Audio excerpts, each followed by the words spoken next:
कृषि बिल को लेकर संसद से लेके सड़क तक प्रदर्शन हो रहा है। खासतौर से पंजाब और हरियाणा जैसे राज्य में किसान सड़कों पे उतरे हुए हैं। हमारे साथ हरियाणा के पूर्व मुख्यमंत्री चौधरी भूपेंद्र सिंह हुड्डा है।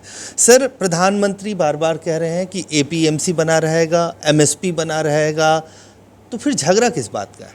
नहीं, एपीएमसी का और एमएसपी का झगड़ा नहीं है। एपीएमसी तो मंडी में बनेगी, मंडी में तो एमएसपी मिलेगी, प्रधानमंत्री जी कह रहे हैं।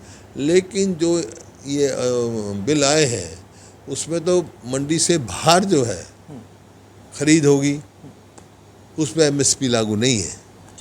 कोई मंडी से बाहर, मंडी के एरिया से बाहर खरीदता है और किसान बेचता है तो जिस मर्जी भाव खरीदो, जिस मर्जी बेचो, एमएसपी उस पर लागू। झगड़ा इस बात का है। आपकी पार्टी कह रही है कि इसमें तो मंडी सिस्टम को आप ख़त्म कर रहे हैं और कम से कम लिख के तो गारंटी दीजिए। मौखिक क्यों कह रहे हैं? अगर एमएसपी बना रहेगा तो एमएसपी की गारंटी बिल के अंदर होनी चाहिए। नहीं, उन्होंने कहा भाई ये तो हम वही कर रहे हैं जो कांग्रेस ने किया था।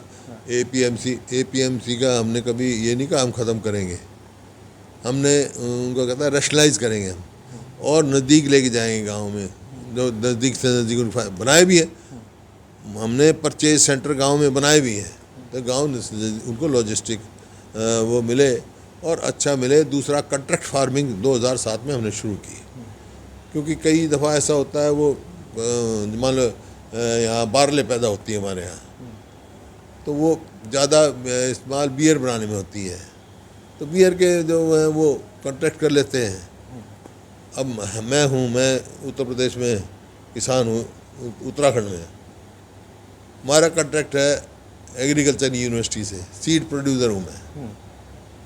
कोई मार्केट से नहीं, मार्केट से तो ऊपर मिलता है हमारे को, हमारा रेट फिक्स होता है, उसके सीड का होता है, उसका सुपरविजन करते हैं, उसकी क्वालिटी देनी पड़ती है जब मिलता है। तो इस प्रकार से कॉन्ट्रैक्ट फार्मिंग का मैंने कहा कि जो रूल मैंने बनाया था 2007 में वो लागू कर दो कि भाई जो भी होगा कॉन्ट्रैक्ट फार्मिंग स्पॉन्सरर और जो फार्मर का एग्रीमेंट होगा वो एमएसपी से कम नहीं होगा, उससे ऊपर हो सकता है। इसी प्रकार जिसमें एमएसपी नहीं है उसका भी जो प्रिवेलिंग रेट होगा उस पर होगा, ताकि किसान के हित सुरक्षित रहे। मतलब इन एनी केस, चाहे कॉन्ट्रैक्ट फार्मिंग हो या कुछ भी हो, आपने भी 2007 में जो ये लागू किया उसमें एमएसपी को एक बेंचमार्क माना कि उससे नीचे नहीं। बिल्कुल, उससे कम को मतलब ही नहीं। अब ये बात जो कर रहे हैं कि 2022 तक हम किसान की आमदनी दुगनी करेंगे, तो ऐसे तो दुगनी नहीं हो सकती है, तो और घटेगी। दुगनी करने का तो एक ही तरीका है। जो मेरा वर्किंग ग्रुप था जिसका मैं चेयरमैन था, उसकी रिकमेंडेशन थी, हमारे से पहले स्वामीनाथन की रिकमेंडेशन थी कि भाई जो एमएसपी का फिक्स करने का जो फार्मूला है वो स्वामीनाथन ने जो सजेस्ट किया था C2 फार्मूला, उसके ऊपर दिया जाए। इसका मतलब है लागत जमा 50% मुनाफा। जब सस्टेनेबल किसान की कीमत हो सकती है और जब ही प्रोडक्शन बढ़ सकती है, जब ही आने वाली जो पॉपुलेशन को हम मतलब सुरक्षित रख सकते हैं। मोदी जी जब सत्ता में आए थे तो यही बात कहा था कि लागत जमा 50% का मुनाफा, लेकिन आज की तारीख में जो रिपोर्ट है उसमें 2 या 3% का ही जो है वो नहीं, वो लागत में कहाँ 2-3% का कुछ नहीं है। लागत कई फसलों में तो लागत भी नहीं मिलती।